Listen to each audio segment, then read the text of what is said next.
नमस्कार मित्रांनो, तुमचं आपल्या जी के बाय सुधीर या यूट्यूब चॅनलमध्ये सर्वांचे सहर्ष स्वागत आहे.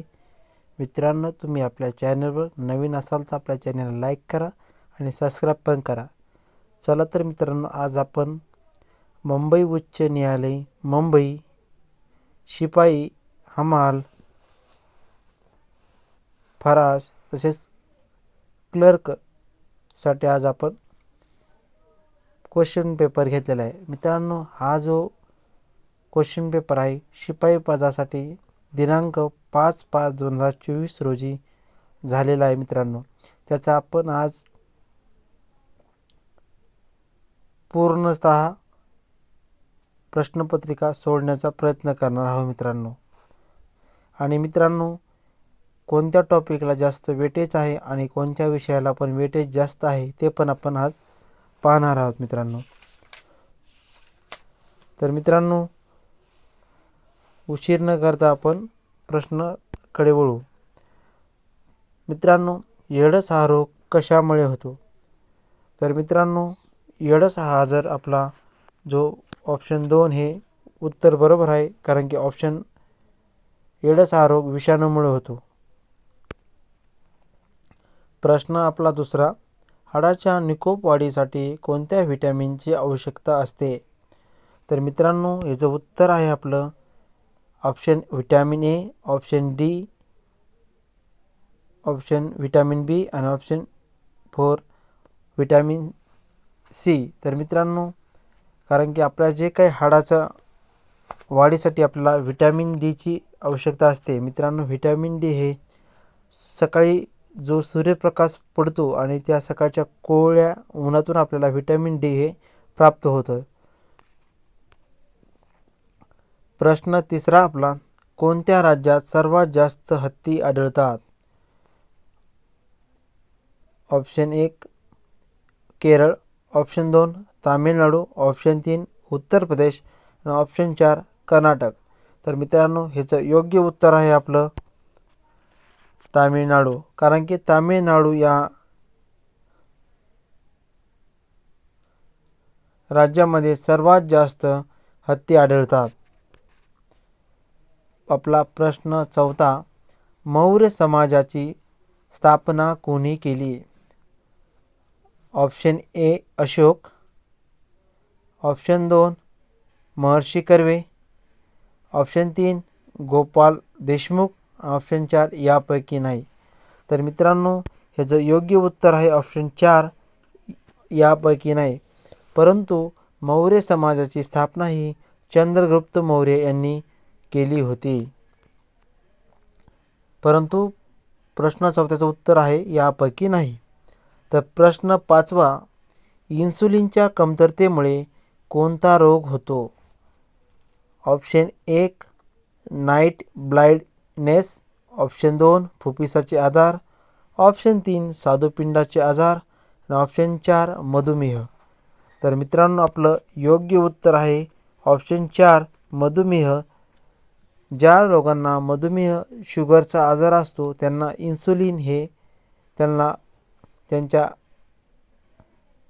शरीरामध्ये कमतरतेमुळे मधुमेह हा आजार होतो मित्रांनो. आपला प्रश्न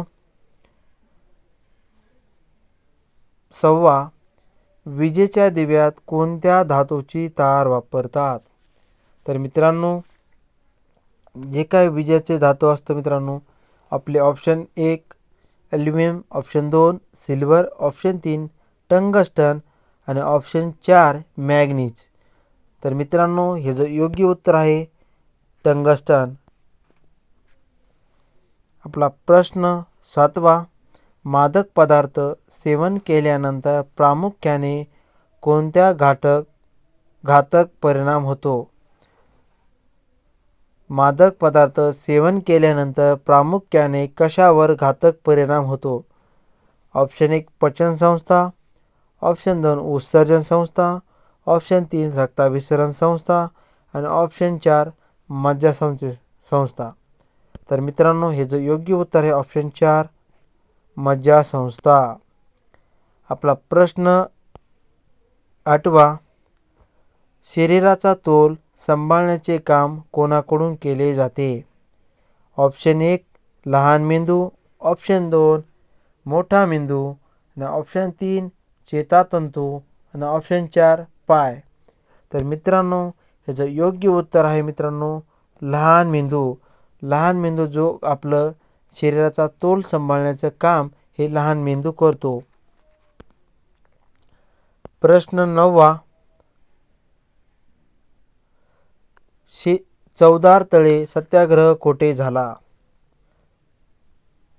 तर मित्रांनो चवदार तळे सत्याग्रह कोठे झाला? तर प्रश्न आपला option 1 Chiplun, option 2 Mahad, option 3 Revdanda, option 4 Pune. तर मित्रांनो चवदार तळे सत्याग्रह हा महाड येथे झाला. मित्रांनो हा चवदार तळे सत्याग्रह कुणी केला होता? तर मित्रांनो डॉक्टर बाबासाहेब आंबेडकर यांनी हा चवदार तळे सत्याग्रह केला होता. प्रश्न 10 मध्यरात्री सूर्य कुठे उगवतो? तर मित्रांनो option 1 Japan, option 2 Indonesia, option 3 Malaysia, option 4 Norway. तर आपलं योग्य उत्तर आहे ऑप्शन 4 नॉर्वे. नॉर्वे या देशामध्ये सर्वात आधी सूर्य उगवतो मित्रांनो. प्रश्न आपला 11 यशवंतराव चव्हाण यांचे स्मृतिस्थळ कोणत्या ठिकाणी आहे? Option 1 Umbraj, option 2 Karad, option 3 Patan, option 4 Pali. तर मित्रांनो ह्याचं योग्य उत्तर आहे आपलं ऑप्शन 2 कराड. मित्रांनो यशवंतराव चव्हाण यांचं जे काही त्यांच्याविषयी जी काही माहिती असेल ते विद्यार्थ्यांनी सगळी माहिती वाचण्याचा प्रयत्न करा. कारण की ज्या काही मागील क्वेश्चन पेपर झालेले आहे मित्रांनो त्याच्या क्वेश्चन पेपरमध्ये यशवंतराव चव्हाण यांच्याविषयी एक ना एक क्वेश्चन आलेला आहे. त्यामुळे सर्व विद्यार्थ्यांनी काळजीपूर्वक यांचं चरित्र एकदा वाचण्याचा प्रयत्न करा. तुम्हाला 100% 1 मार्क दिल्याशिवाय राहणार नाही. आपला प्रश्न 12 झाडांचे वय कशावरून ठरतात? मित्रांनो जे ऑप्शन 1 झाडाच्या खोडाच्या आकारावरून, ऑप्शन 2 झाडाच्या बुंद्याच्या आतील वर्तुळावरून, ऑप्शन 3 झाडाच्या उंचीवरून, ऑप्शन 4 यापैकी नाही. मित्रांनो हे जे योग्य उत्तर आहे ऑप्शन 2. कारण की झाडाची जे काय वय असतं त्या झाडाच्या बुंद्याच्या आतील एक काळ्या पडद्याचा रंग असतो त्या वर्तुळाकार त्याच्यावरून झाडाचं वय ठरवतात मित्रांनो. आपला प्रश्न 13 केंद्र शासन व राज्य शासनाच्या वतीने सुरू करण्यात आलेले पहिले ग्राम न्यायालय कुठे? Option A Niphad, option 2 Yeola, option 3 Ralegan Siddhi आणि आपलं ऑप्शन 4 आहे आष्टी. तर मित्रांनो जे काही केंद्र शासन आणि राज्य शासनाच्या वतीने जे काही न्यायालय चालू करण्यात आलं होतं ते राळेगणसिद्धी या इथे ग्राम न्यायालय सुरू करण्यात आलं होतं. तर प्रश्न 14 खालीलपैकी कोणता रोग पाण्याद्वारे पसरत नाही? तर मित्रांनो ऑप्शन 1 कावीळ, ऑप्शन 2 पटकी, ऑप्शन 3 नारू आणि ऑप्शन 4 हिवताप. तर मित्रांनो आपलं योग्य उत्तर आहे मित्रांनो हिवताप. हा जो आहे तो पाण्याद्वारे पसरत नाही. उरलेले जे काही कावीळ, पटकी, नारू, कॉलरा हे जे आहेत पाण्याच्या दूषित पाण्यामुळे पसरतात मित्रांनो. आपला प्रश्न 15 संसदेमध्ये पुढीलपैकी कोणाचा समावेश होत नाही? Option 1 Rajya Sabha, option 2 Lok Sabha, option 3 सर्वोच्च न्यायालय आणि ऑप्शन 4 राष्ट्रपती. तर मित्रांनो संसदेमध्ये सर्वोच्च न्यायालयाचा ऑप्शन 3 आपलं योग्य उत्तर आहे. योग्य उत्तर आहे मित्रांनो सर्वोच्च न्यायालयाचा समावेश होत नाही. कळसुबाई शिखर प्रश्न 16 कळसुबाई शिखर कोणत्या जिल्ह्यात आहे? तर मित्रांनो कळसुबाई शिखर कोणत्या जिल्ह्यात आहे? तर मित्रांनो आपलं ऑप्शन नाशिक, ऑप्शन 2 अहिल्यानगर आणि ऑप्शन 3 ठाणे आणि ऑप्शन 4 पुणे. तर मित्रांनो आपलं योग्य उत्तर आहे अहिल्यानगर. कारण की अहिल्यानगरचं पहिलं अहमदनगर नाव होतं मित्रांनो आणि 1662 ही या शिखराची उंची आहे मित्रांनो. आणि हा इम्पॉर्टंट क्वेश्चन आहे मित्रांनो. कसुबा शिखर हे अहिल्यानगर जिल्ह्यात आहे मित्रांनो. प्रश्न आपला 17वा, खालीलपैकी कोणते गाव पंचगंगा नद्याच्या संगमावर आहे? तर मित्रांनो option 1 Satara, option 2 Karad, option 3 नरसोबाची वाडी, ऑप्शन 4 सांगली. तर मित्रांनो आपलं ऑप्शन 3 हे योग्य उत्तर आहे, नरसोबाची वाडी. कारण की नरसोबाची वाडी ही कृष्णा पंचगंगा यांच्या नदीच्या संगमावर बसलेले एक गाव आहे मित्रांनो. आपला प्रश्न 18वा, गंगा नदीची सर्वात उपनदी कोणती? Option 1 Gandak, option 2 Godavari, option 3 Yamuna, option 4 कुशी. तर मित्रांनो ह्याचं योग्य उत्तर आहे मित्रांनो यमुना. कारण की जी काही गंगा नदी आहे तिची उपनदी ही यमुना आहे मित्रांनो. प्रश्न 19वा, GSTचा लॉंग फॉर्म काय आहे? तर मित्रांनो option 1 good and service tax, option 2 goods and sale tax, option 3 goods and service tax, option 4 goods and supply tax. तर मित्रांनो आपलं योग्य जे आहे उत्तर ऑप्शन 3 हे योग्य उत्तर आहे मित्रांनो, गुड्स अँड सर्व्हिस टॅक्स. आपला पुढचा प्रश्न 20वा, गोलकोंडा खान भारतात कोणत्या राज्यात आहे? तर मित्रांनो आपलं option 1 Telangana, option 2 Andhra Pradesh, option 3 Karnataka आणि ऑप्शन 4 केरळ. तर मित्रांनो आपलं जे काही गोलकोंडा खान आहे ती भारतामध्ये तेलंगणा या राज्यामध्ये आहे. ऑप्शन 1 हे आपलं बरोबर आहे. प्रश्न 21वा, महाराष्ट्रात करांडला वाघ अभयारण्य कोणत्या जिल्ह्यात आहे? मित्रांनो option 1 Nagpur, option 2 Chandrapur, option 3 Amravati, option 4 Kolhapur. तर मित्रांनो आपलं योग्य जे उत्तर आहे मित्रांनो ऑप्शन 2 हे आपलं योग्य उत्तर आहे मित्रांनो, चंद्रपूर. कारण की करांडला हे आत्ता नवीनच अभयारण्य अस्तित्वात आलेलं आहे मित्रांनो आणि ते चंद्रपूर या इथं वाघ अभयारण्य आहे मित्रांनो. आपला प्रश्न 22वा, दुधात मीठ लावणे या वाक्यप्रचाराचा अर्थ ओळखा. ऑप्शन 1 दूध व पाणी वेगळे करणे, ऑप्शन 2 दुधामध्ये मीठ टाकणे, ऑप्शन 3 एखाद्याच्या बसलेल्या घडीचा विचका करणे, विनाकारण खोटे बोलणे, ऑप्शन 4. तर मित्रांनो आपलं योग्य उत्तर आहे ऑप्शन 3 एखाद्याच्या बसलेल्या घडीचा विचका करणे.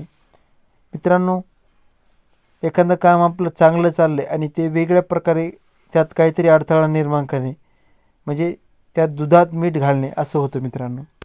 आपला प्रश्न 23वा, संपूर्ण डिजिटल हायटेक वर्गखोल्या असलेले पहिले राज्य कोणते? Option 1 Delhi, option 2 Kerala, option 3 Chhattisgarh, option 4 Maharashtra. तर आपलं योग्य उत्तर आहे मित्रांनो केरळ. प्रश्न 24वा, तुळजापूर हे धार्मिक स्थान कोणत्या जिल्ह्यात येते? तर मित्रांनो आपलं जे काही तुळजापूर धार्मिक स्थान कोणत्या जिल्ह्यात येते? Option 1 Solapur, option 2 Dharashiv, option 3 Latur, option 4 Parbhani. तर मित्रांनो आपलं योग्य उत्तर आहे ते मित्रांनो ऑप्शन 2 धाराशिव या जिल्ह्यामध्ये तुळजापूर हे धार्मिक स्थान आहे मित्रांनो. प्रश्न 25वा, जागतिक वन दिवस कधी साजरा केला जातो? ऑप्शन 1 21 मार्च, ऑप्शन 2 21 जून, ऑप्शन 3 13 जून, ऑप्शन 4 5 जून. तर मित्रांनो आपलं जे काही उत्तर आहे ऑप्शन 1 हे आपलं योग्य उत्तर आहे मित्रांनो. कारण की जो जागतिक वन दिवस हा असतो 21 मार्च या दिवशी साजरा केला जातो. तर मित्रांनो प्रश्न आता एक गणिताचा पण आलेला आहे मित्रांनो. 26वा खालीलपैकी कोणती संख्या 6ने विभाज्य आहे. तर मित्रांनो आपली जी काही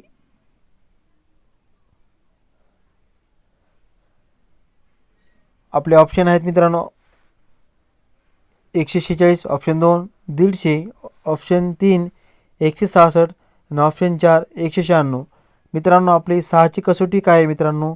ज्या संख्येची बेरीज 6च्या पटीत असेल म्हणजे 6ने भाग जात असेल त्यांच्या सर्व बेरजेला त्या संख्येला 6ने भाग जातो मित्रांनो. आपली अशी कसोटी. तर मित्रांनो आपलं योग्य उत्तर आहे म्हणून मित्रांनो 150. कारण की 1 आणि 5 6 आणि 6 अधिक 0 0 म्हणून ह्या संख्यांची बेरीज 6 येते म्हणून 6ने भाग जातो मित्रांनो.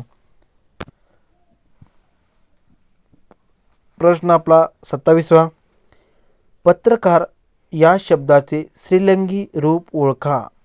तर मित्रांनो आपलं ऑप्शन 1 पत्रकारीण, ऑप्शन 2 पत्रकारिणी, ऑप्शन 3 पत्रलेखिका, ऑप्शन 4 पत्रकर्ते. तर मित्रांनो स्त्रीलिंगी रूप जर ओळखायचं असलं तर मित्रांनो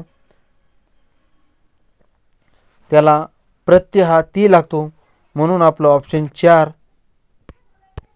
हे योग्य उत्तर आहे पत्रकर्ती. प्रश्न आपला 28वा सौंदर्य या शब्दाचा प्रकार ओळखा. मित्रांनो क्रियाविशेषण अव्यय, शब्दयोगी अव्यय, सर्वनाम हे गुणविशेषण. तर मित्रांनो आपलं योग्य उत्तर आहे ऑप्शन 4 गुणविशेषण. कारण की सौंदर्य एक प्रकारचा एक गुण आहे आणि त्यामुळे आपलं ऑप्शन 4 हे योग्य आहे मित्रांनो. आपला प्रश्न 29वा जय जय महाराष्ट्र माझा हे गीत कोणी लिहिले. तर मित्रांनो आपलं ऑप्शन 1 भा. रा. तांबे, ऑप्शन 2 राजा बडे, ऑप्शन 3 कुसुमाग्रज आणि ऑप्शन 4 वि. वा. शिरवाडकर. तर मित्रांनो जय जय महाराष्ट्र माझा हा गीत राजा बडे यांनी लिहिलेला आहे मित्रांनो. आपला प्रश्न 30वा सध्याचे भारतीय नौदलाचे प्रमुख कोण आहेत. तर मित्रांनो option 1 admiral Dinesh Kumar Tripathi, option 3 admiral Kabir Singh, option 2 admiral R Harish Kumar आणि ऑप्शन 4 ॲडमिरल देवेंद्र कुमार जोशी. तर मित्रांनो आपलं योग्य उत्तर आहे ॲडमिरल दिनेश कुमार त्रिपाठी हे सध्याचे भारतीय नौदलाचे प्रमुख आहेत. तर मित्रांनो हा जो क्वेश्चन पेपर आहे तुम्हाला कसा वाटला आपल्याला नक्की कळवा मित्रांनो प्रत्येक विषयाला जास्त करून जे काही शिपाई भरतीची तयारी करत आहेत त्या विद्यार्थ्यांनी मित्रांनो फक्त जीकेला जास्त वेटेज द्या. कारण की त्याच्यामध्ये धार्मिक स्थळं, पुन्हा त्यानंतर अभयारण्य, पुन्हा विज्ञान सायन्सविषयी मराठीचे फक्त 2च क्वेश्चन ते 3 क्वेश्चन येतात मित्रांनो. आणि तुम्ही जास्तीत करून जी केचा 70% भाग हा जी केचा विचारण्यात येतो. त्यामुळं मित्रांनो आणि उरलेला 30% हा मित्रांनो गणित किंवा मराठीवर मित्रांनो मराठीवर फक्त 2च क्वेश्चन आलेले आहेत मित्रांनो. त्यामुळे मित्रांनो तुम्हाला आजचा पेपर कसा वाटला नक्कीच आपल्याला कळवा मित्रांनो. अजून असेच आपण मुंबई उच्च न्यायालय शिपाई भरती पदासाठी आपण दररोज एक क्वेश्चन पेपर सॉल्व करून घेणार आहोत आणि त्याचं विश्लेषण पण करणार आहोत मित्रांनो. त्यामुळे आपल्या चॅनलवर तुम्ही नवीन असाल तर नक्कीच लाईक करा, सबस्क्राईब करा आणि जास्तीत जास्त हा व्हिडिओ लोकांपर्यंत शेअर करण्याचा प्रयत्न करा. जे गरजूवंत विद्यार्थी आहेत त्यांना नक्कीच याचा फायदा झाल्याशिवाय राहणार नाही मित्रांनो. त्यामुळं आपल्या चॅनलचं नोटिफिकेशन पण चालू करा जेणेकरून तुम्हाला असेच व्हिडिओची जे काही क्वेश्चन पेपर आहे ते तुम्हाला लवकरात लवकर आपल्या चॅनलवर तुम्हाला पाहायला मिळत आहेत मित्रांनो. त्यामुळं थँक्यू, धन्यवाद.